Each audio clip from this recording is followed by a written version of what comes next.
All right, coming up on Ring the Bell, the Phillies have a great week. They just had a phenomenal weekend. We're going to talk all about that. Maybe there's some problems going on, but still, as of right now, the Phillies are the best team in baseball, and that's coming up right here on Ring the Bell, a Phillies show.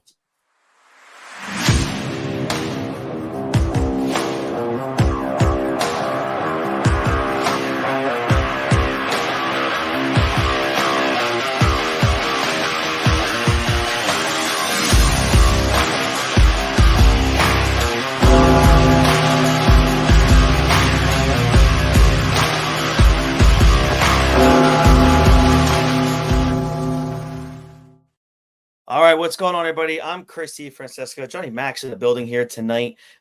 Phillies coming off a really good weekend of baseball, I guess, except for Friday night, which was a struggle. However, it happens. might have culminated in the end of Taijuan Walker for a little bit. We'll see about that, but just to give everybody a quick update, we apologize for this much time off. We had Father's Day last weekend, and during the week was just really, really difficult to find a select time for one or more of us to sit down and record.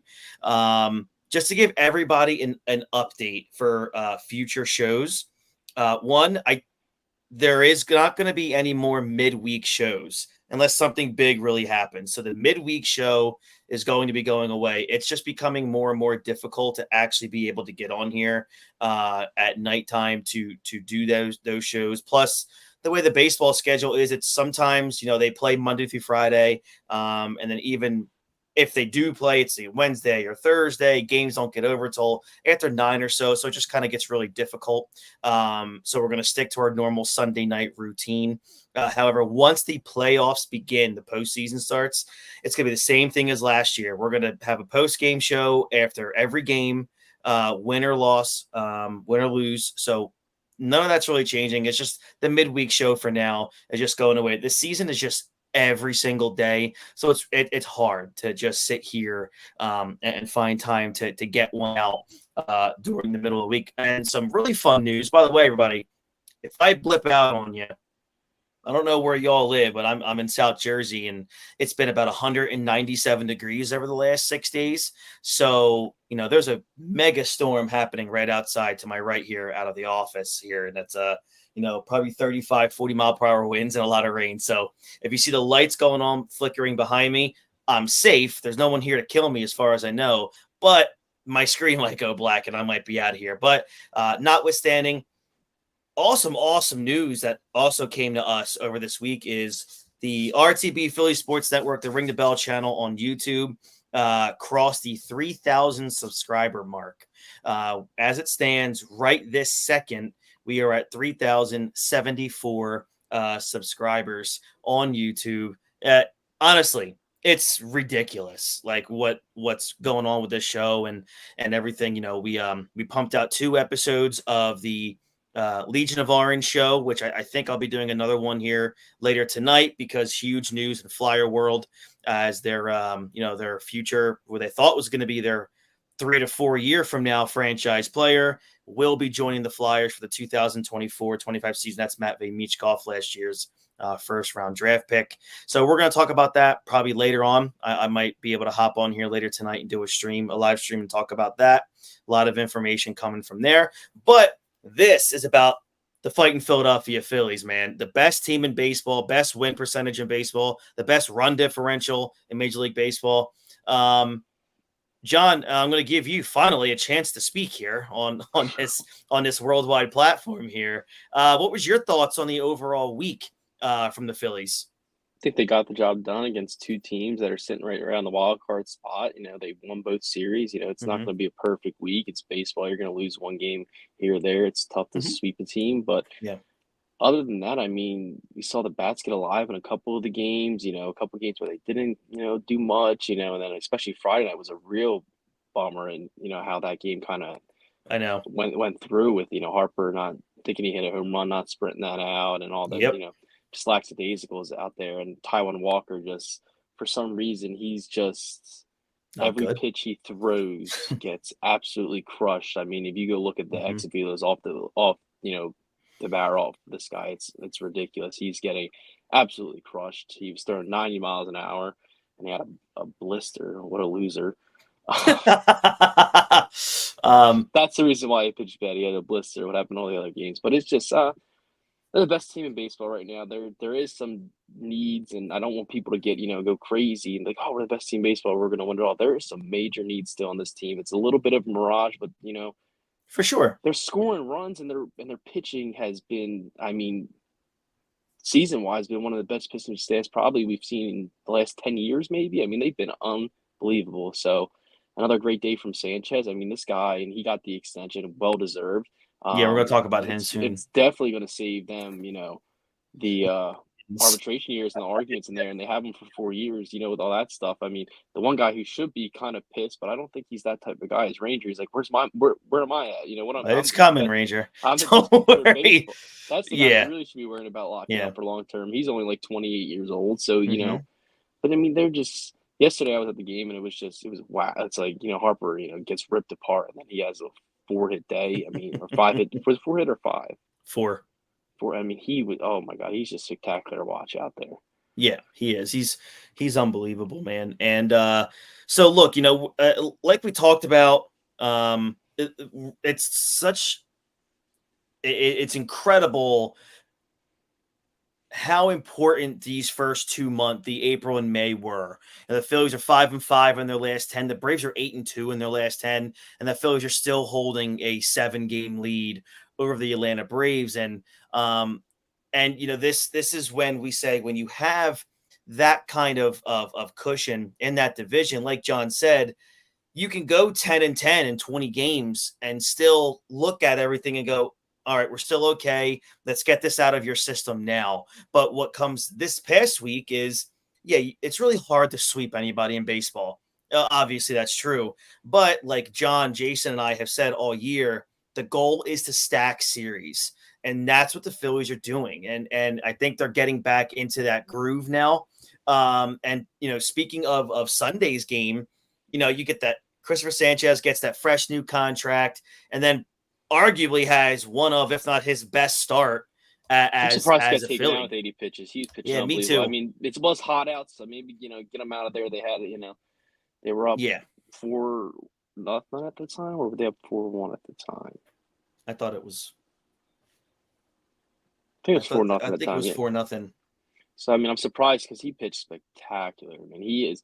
I mean, it seems like every time a runner gets on base with this guy, it's a double play ball. I mean, he is. Yeah. I mean, you can hear him on the broadcast today. They're like, "That's another double play ball for." It's just he just throws 60% of the time throwing ground balls. What more can you ask for a guy? Because he's giving up ground balls. He's not giving up home runs. And I mean, I'm sure you want to talk about the stat. What is it?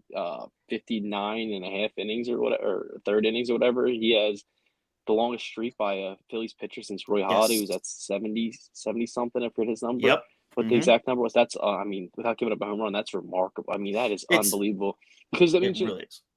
That when there's people on base, you're giving up 3 home runs. That's when you see your ERA starts spiking. I mean, Yeah. if Nola had people on base when he's giving up his solo home runs, his ERA would be skyrocketing with the he's giving up this season. But they're solo, so if he's limiting those things and he's keeping the ball on the ground, it's gonna be a great career for him. Yeah, man. And, again, we'll talk more about Christopher Sanchez here. And, he went 7 strong innings. The Phillies won their 16th series of the season. His command today was just spectacular, man. Like, he allowed just 3 hits. He struck out 4. He only threw 80 pitches. 54 of them were strikes. And he retired the final 11 batters he faced. John, his ERA now is down to 2.67. Is it fair to say he might be the biggest bargain in Major League Baseball as a starting pitcher? Because on maybe 90% of baseball teams this season, since he actually came into the league last June, he's a legitimate number 2 in Major League Baseball right now. I mean, is that a stretch to say? Yeah, I mean, for a guy 2 years ago, year and a half ago, around that time frame, I'm like, why the hell did the Phillies get this guy and give up, Curtis Mead, who was a top 100 prospect at the time? Like, are you kidding me? You have a top 100 prospect, the guy who became a top 100 prospect, for this guy? Are you kidding me? Yeah. And then, I mean, now that you look at it, I mean, thank you, Matt Klentak, because, he's a guy who's done some awful things, but he's also done some great things. And this is one of his, little hidden gems that he's contributed to this team. He's You're right. He's legit number two. He could be legit number two on almost any team in baseball at Yeah. this point. Yep. Any team would be lucky to have him. I agree. I mean, just the fact that he's down to a 2.67 ERA right now, on a rotation that is just so good, obviously outside of one guy, but nonetheless, it was almost like an expected like low scoring effort that you get like today because the offense explodes on Saturday for 12 runs. They still ended Sunday, man, with 11 hits. And usually the way baseball goes, this, John. You if I had tickets to today's game, I would have been pissed about the 12 runs on Saturday Thank because God it's I was just there on that game. it's just like it's like one of those things where like, all right, cool. Saturday scored 12 runs. Well, they're losing 3-1 today. Like it's just the way it goes, but that just didn't happen. Cassie had an RBI, his 800th career RBI that he got in the second inning. He had a pretty decent weekend. Cassie did have 4 hits, 2 home runs, 7 runs I think batted he's in. hitting 500 since Willie Mays died, though. Well, oh boy. So in the month of June, Cassie's registered a hit in all but 5 of the 19 games played. His batting average continues to climb, and it's at 277, man. So I have to kind of give credit where credit's due to Jason, who said, look, he's going to get back up there. What are you seeing different in Cassie that maybe we weren't seeing since the first game of the season in April? When you're hitting, when you start hitting, it makes it so much easier. When you're struggling, you're thinking about what you're doing wrong. You're thinking about, oh, trying to think what pitch is coming. That's when you see Castellanos. When he's bad, you see him swinging at every single curveball, and you're like, oh, Mm-hmm. this guy, you get swings at the first curveball that's out of the zone. You're like, oh my God, this guy's already striking out.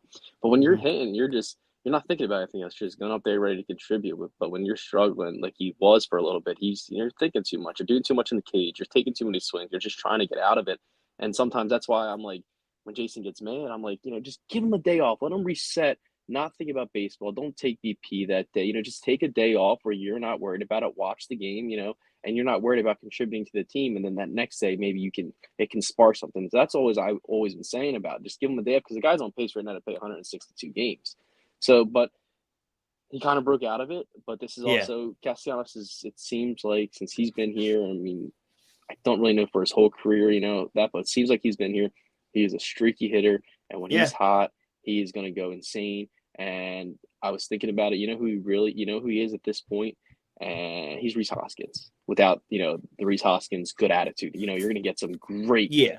weeks out of him. And then you're going Mm-hmm. to get some, oh my God, I can't stand this guy. But the difference between him and Rhys is like, he's always a rah-rah, happy guy. But Castellanos Mm-hmm. sometimes just looks like he just does not want to be there.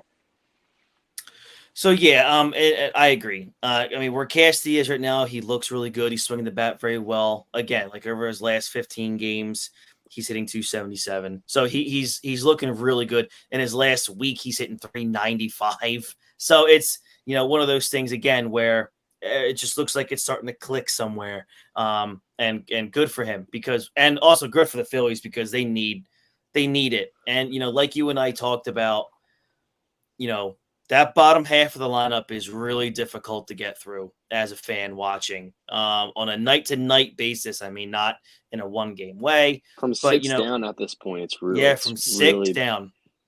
And that's tough. And, when you get JT back, you got to hope that he gets back in the swing of things. But other than that, dude, like how worried are you moving forward with that 6 through 9? It's just a hodgepodge of players. Unless they make a move at the deadline. I'm not worried. They're going to make the playoffs, so I'm not worried about that. I think they're going to make the playoffs. Guys can come back and clip this video if they somehow magically fall apart, but they're going to make the playoffs. But Yeah, the question is when the pitching gets good and you're not seeing, most of the time you're not seeing the team's fourth and fifth best pitcher. You're seeing the top 3 starters that they have most of the time, and you're seeing their right. best bullpen arms every single day. How is this lineup going to contribute to? And that once they get into that bullpen, Marsh is going to see a lefty, so you're going to have to pinch hit for him and use those bench guys, in which I'm not great, really, with Merrifield, I'm not confident at this, at this point. Pache certainly not confident in it at all.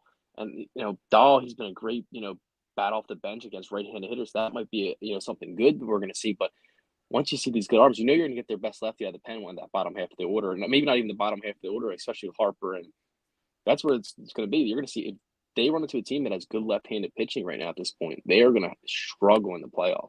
So you need to see them get at least. I mean, even if they get Tucker, I know he's left-handed, but Tucker's a pretty decent against lefties, and he's a feared guy too. So they're not going to just try to get him out with a lefty, because he can still take one deep on a left-handed pitcher. But they're going to need at least one guy, and then at least another bench bat, who can do something. Right. I would prefer a right-handed guy because of Marsh, where you can play him and you can platoon him and Marsh. At this point, Marsh is a platoon player. But other than, I said to you before the show, there's 5 needs on 5 possible needs on this team, and it's center fielder, at least a right-handed bat, left fielder. Second base is a major issue right now. Stott looks bad. I don't know what's up with him. I don't know if it's because they're grooming him to be a leadoff hitter and he's not taking the same approach, and he's looking to walk too much. That's a possibility where the reason why Schwarber walks a lot and the reason why Harper walks a lot is not because they're looking to get a walk. It's because people are terrified of him. Nobody's terrified of Stott yet. Nobody is. So you should have been doing the same thing when you were, and your walks will come once you become a feared guy. You can even see it with Bohm this year. He's walking more because he's starting to become a feared guy. You'll get those walks up when you're feared power wise and you're feared that you're going to drive and runs. Because look at Luis Ariz. He's a great hitter and everything. He doesn't walk at all because he's just going to hit singles and stuff like that. And he's a leadoff guy. He's not going to walk. He doesn't walk a ton. He's like Tony Gwynn. Tony Gwynn didn't walk a lot either. You don't have to be a leadoff hitter and walk all these times. If you're just contributing and getting on base consistently, that's perfect. But somebody was in the year saying you need to walk more to be groom into the leadoff hitter. And I know he said before he wanted to walk more this season, which somebody needs to just try to get that out of his mind and let him go back to where he was, where he fought every pitch until he got his pitch, and that's what he was doing. He would work counts up, and got his pitch. Now it seems like those pitches that he would fight off that are borderline, he's trying to take to see if he can get a walk, and it's it's just a negative downfall at that point. So I will say this whole Stott thing is wild to me. I'm looking at numbers here, and he's almost played a full half season. We're at 73 games. He had 164 hits in 151 games last year. He's sitting at 57 hits in 73 games. If you look at his doubles, he had 32 doubles last season. He sits at 10, about halfway through right now. The RBIs, he had 62 last year. He's at 36 right now, so he might actually have more RBIs this year than he did last. His walks last year had 39 walks. He's already at 34 now.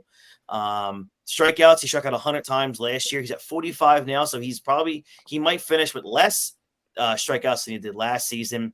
He's already at 18 stolen bases, so he might have more than the 31 he had last year. The crazy part is last year he had that 280 batting average. This year, the batting average is significantly lower at 238, but his on-base percentage is sitting at 335, which was higher than last season.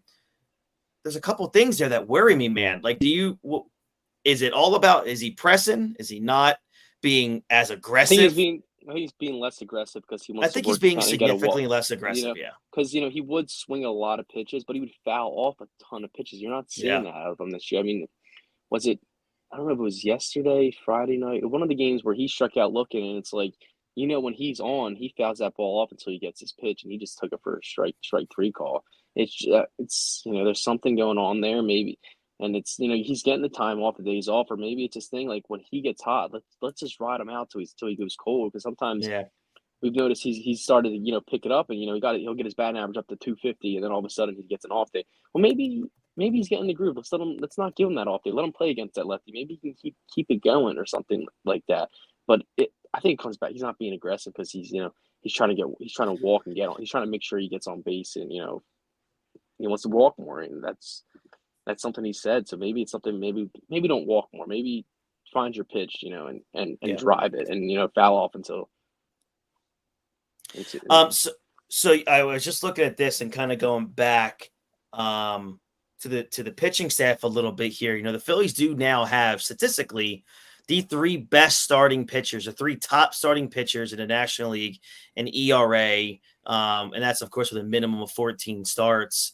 And then you look at, Christopher Sanchez, he pitched 7 scoreless today. And he has the second best ERA in the National League behind Ranger Suarez.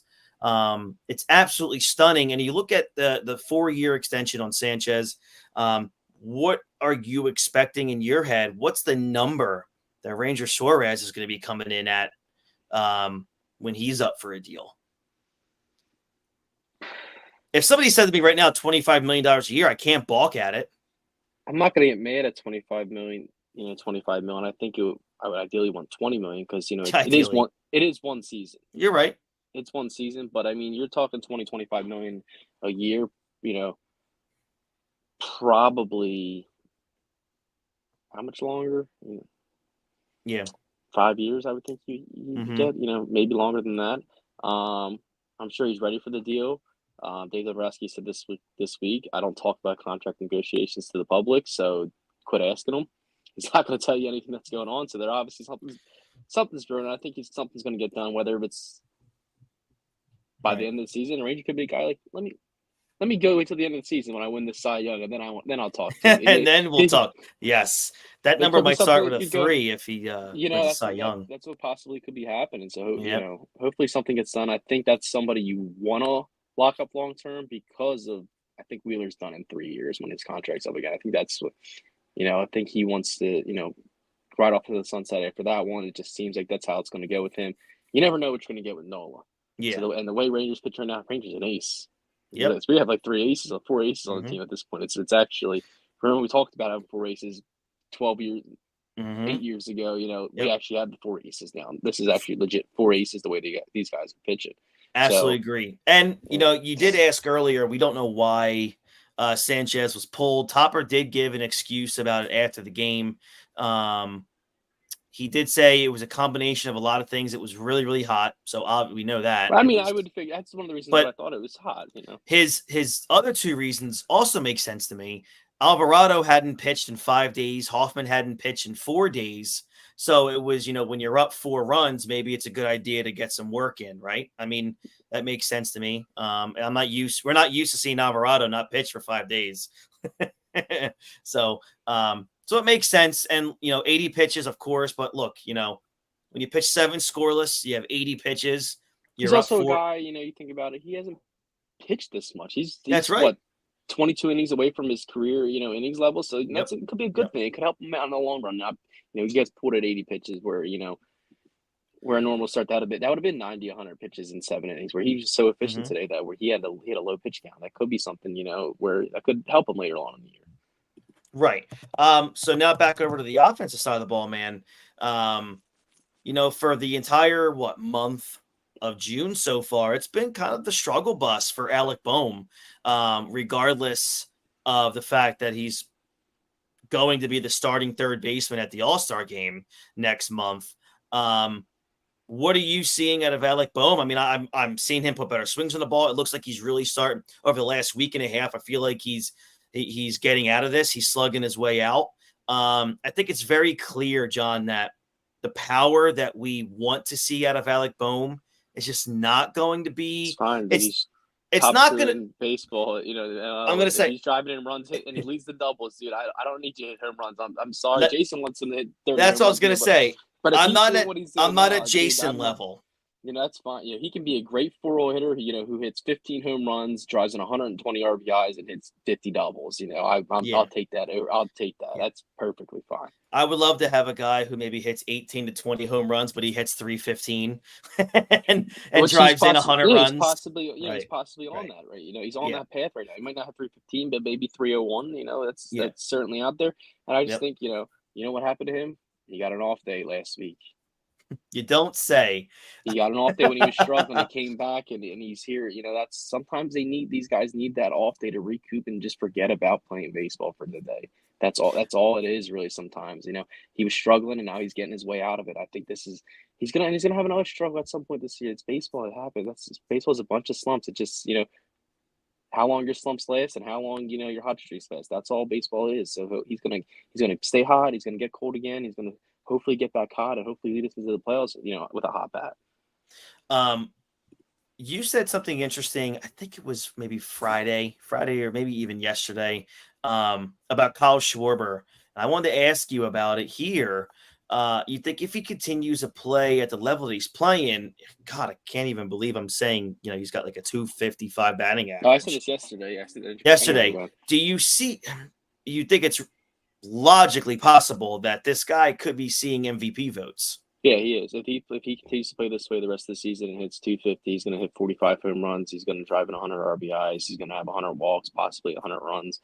He's not going to win it because there's a guy, hitting a 3-hole on this team who's probably, who's with him and Ohtani going at it, but he might receive top 5 MVP votes the way he's playing. He is crushing the base. Even today, he didn't have a hit, but he is crushing the baseball, and he's driving into that left center field gap. He is, and it looks and his balls aren't like Harper's when he hits a home run. It's like majestic. That home run yesterday got out of the ballpark kind of slow, but it was hit so high, so far, and you're just sitting there watching it. When he hits one, it's like gone. It's like you look up and it's already out of the ballpark. I mean, he is crushing. For a guy I criticize him, he is playing on. This is the guy they signed. This is the guy they thought they signed when they signed him. Correct. They thought he was going to be a 250 hitter, do this, walk, driving. They thought not the 200 hitter. They didn't think they were getting that, even though he's been very productive hitting 200. But this is the guy they thought they were getting. And I mean, in June he's in 300.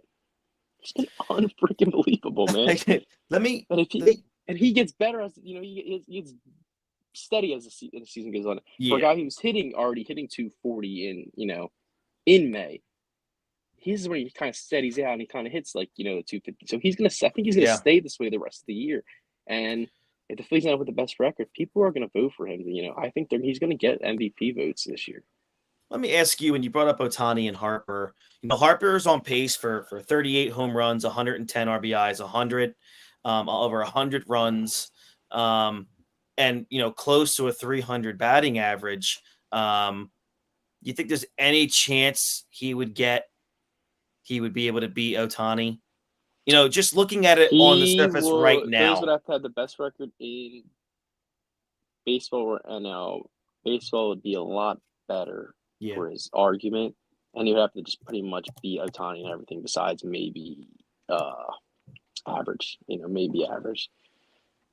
Because it's going to be – because Ohtani's going to hit – he's going to hit 315, I'm assuming. In that lineup with that protection around him, he's going to hit 315. He's going to hit – close to as many home runs as Harper hits, driving as many RBIs as Harper hits, and he's going to, he might not walk as much. Does he walk as much? I know he walks a good amount, but I don't think he walks as much as Harper. He has 38 walks this year. So Harper's got 23 home runs, 57 RBIs right now. He's got 97 hits in 76 games. It's going to be tough, man. I mean, this guy might have a 200-hit season. Which is insane to even think about. Which is crazy because, in my opinion, this is the last year Harper can win an MVP because Ohtani's going to be pitching again. It's the last time anybody has a real shot in the NL really winning an MVP. If this guy's pitching at the level he was pitching when before he got hurt, and he's hitting this ways too.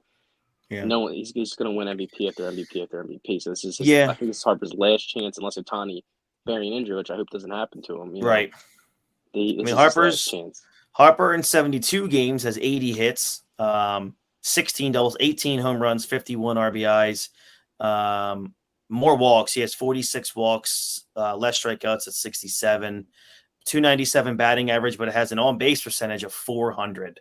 Yeah, so, he's remarkable, man. He's just let me see the on base right now. Well, I mean, it doesn't matter because the other guy's got a 398 on base and a 320 batting average. So so things, barring any kind of injury, I think it's going to be Ohtani's going to kind of have that one locked up. Unless Harper goes, unless he goes batshit crazy. Was it 2021 Harper? No, last year. That August he had last year. Yeah, but he had a crazy run in second half of 2021, I think, when he won his MVP. I have to go. Let me go see. But you're all right. He did have that wild second half in 21. Let me go to 2021 here for him. But you are correct there. But it seems like he's kind of like, it seems like you're not seeing him grimace at his back. Maybe he's getting a little healthier there. He's getting ready to get, he's starting to get hot, like really hot. Mm-hmm. So yeah, last And Trey Turner season being or there and 2 years Bohm ago. playing well are just gonna help him out a ton too. Oh yeah, so his second half, his final 73 games in the second half of 2021, Bryce hit 20 home runs and 50 RBIs with a 338 batting average and an on-base percentage of 480. That was that's what you call a video game human in the second half of If he does that in the second half, he's winning the MVP. But yeah, right I now, would say it's Ron yes. Otani's winning that MVP right now. I mean, it Yeah. sucks, but Yeah.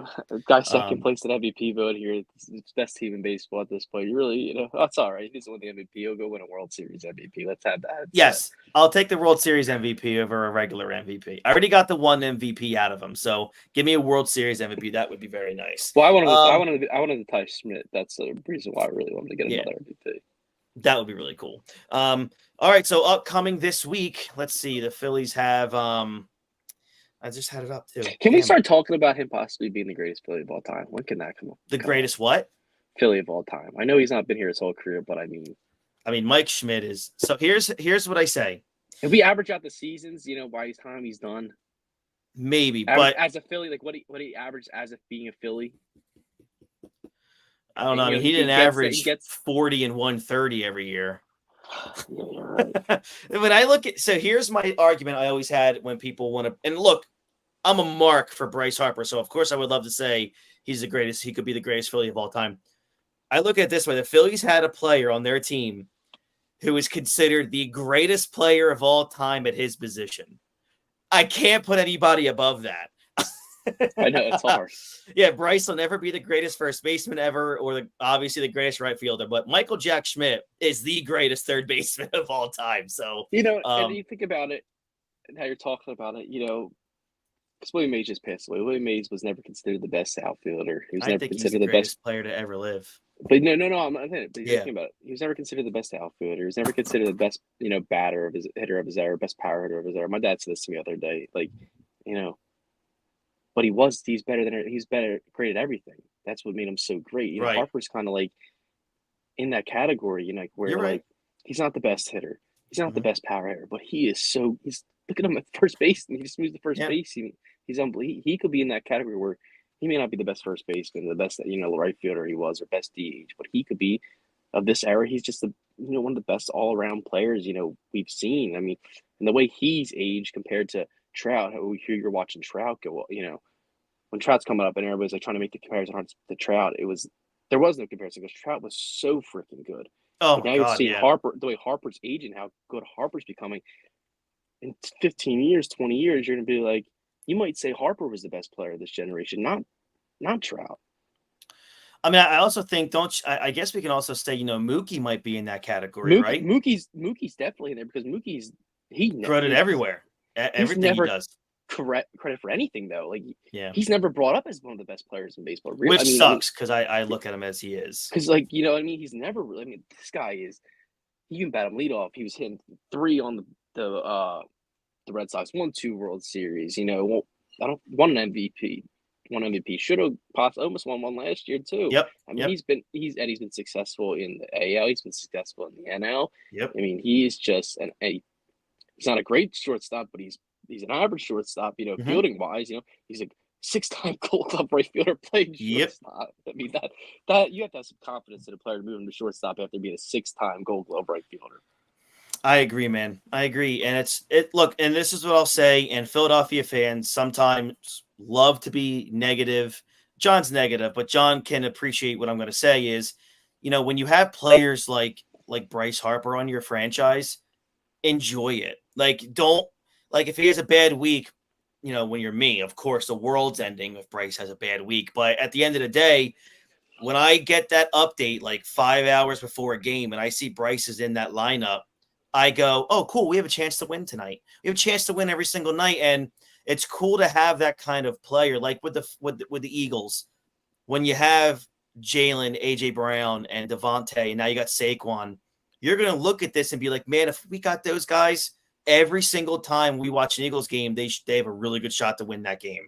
And it's cool and enjoy it. Enjoy this ride to get, because guess what, guys? I mean, every single day, 100, hopefully, 155 games this year, you're watching a future first ballot bona fide Hall of Famer. And he's going to wear a Phillies jersey going into Cooperstown. So we might not have been able to appreciate Rollins, Utley, and Howard as much as we should have. I mean, I know I do. I get mad as anything at the disrespect that Ryan Howard gets in this town.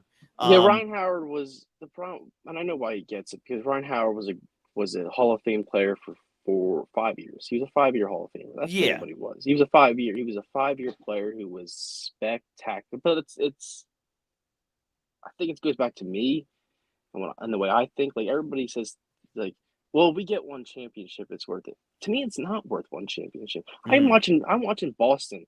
In my lifetime, they have like 15 champions. That's what I want. I don't want. Well, yeah. One would be great. I witnessed one of Eagles, one Phillies, but I don't want one. Yeah. I want that where I can go there. This is the greatest sports city. It already, and I think a lot of the media says we're angry, we're passionate, but I think the media would agree we're probably the best city. Fan wise, we're the best sports city. Like, if probably I'm in the country. But if we got those championships on top of that, imagine how much it would just elevate the city so much more. It'd be so much different. We could be a team where you go to Arizona and there's guys wearing Eagles jerseys, but it's right now in Arizona they're wearing Cowboys jerseys just because that's how it is. Or you go to another country and they're wearing Yankees and Dodgers stuff. I want them to wear Philly stuff. I want to see that around. I want to see that. I want to be that level. You see Boston Celtics stuff. I want to be that level, and that's what. And I think when with Howard is like, oh, we had 5 years and it was a great 5 years, but after that, like, what else did he do for us? Yeah, it's the same thing. It's the same thing with Utley and Rollins. It's like, what else happened? Rollins is a little different because Rollins was really good for 10 years. Oh, we had 10 years. He was probably the second best shortstop in the world for a decade. Yeah, so that's best in the NL at the time too. So that was a little different. And Utley was the same thing. He had a 5-year run. But they weren't Hall of Fame. I don't think they were Hall of Fame players. Rollins is a guy who should be in the Hall of Fame because of what he did. I agree. What he did for that long period of time. But Yeah. they were just great Hall of Fame level players for 5 years. They just didn't have that level that a Harper had. And they just had 5 great years, and it was unbelievable great years. But I think I want 10 years of multiple players on this team that are great. I mean, you're not going to keep everybody, but I just want 10 years of it, man. Yeah. Just 10 years of winning. I want 3 in 10 years. That'd be great. 2 in 10 years is great because that's, we're not sitting here waiting, like 1983, was it 80? 83 Sixers and then 90 and then 08 for the Phillies. And then we didn't have to wait too long for the we still had to wait Eagles, 10 years, but I mean, it's still all right, you have a 7-game week coming up here. 3 against Detroit and then a 4-setter against Miami. What's your predictions for this week? 3 in Detroit, and then you're at home for 4 against Miami. I want to say 7-0, but I'm going to go 6-1. I could see Detroit sneaking 1 somehow because sometimes they're not terrible. Maybe the Turnbull start. Maybe that's where they sneak 1 in. But who do they have pitching this week? Because it's Ranger, Nola, and Turnbull. No, them. Skubal Ranger. They haven't announced it yet, right? No, it's Skubal Ranger on Tuesday. That's going to be, and then they haven't announced the guy against Turnbull. So I mean, I can see them sneaking 1. They can sneak in 1. We should demolish Miami, in my opinion. That shouldn't be a close series. Yeah. That's so I think I'm going to go 6-1 with you. I can really see they 7-0, but I can see Tigers sneaking 1. All right, I'm with you. I'm 6-1. I'm excited for a good, every single day this week we have Phillies baseball, so we're looking forward to that. So if you guys are watching on YouTube, like, subscribe, and ring that bell for notifications when we have a new show dropping or we're going live. Again, thank you guys so very much for checking us out and continuing to subscribe, but stay with us, which is terrific. I hope everyone noticed. I mean, I guess maybe we only noticed the stuff, but on that top left, we did modify our logo a little bit better for y'all. So hopefully that looks a lot smoother for everybody. But yeah, check us out. If you listen to us on audio, either on Apple Podcasts, Spotify, anywhere, again, like, subscribe, like us or whatever, rate, review would be great. So thank you very much. So for John and the rest of the crew here, I'm Christy Francesco, and we'll catch you guys here next Sunday night. Have a good one, everybody, and go Phils.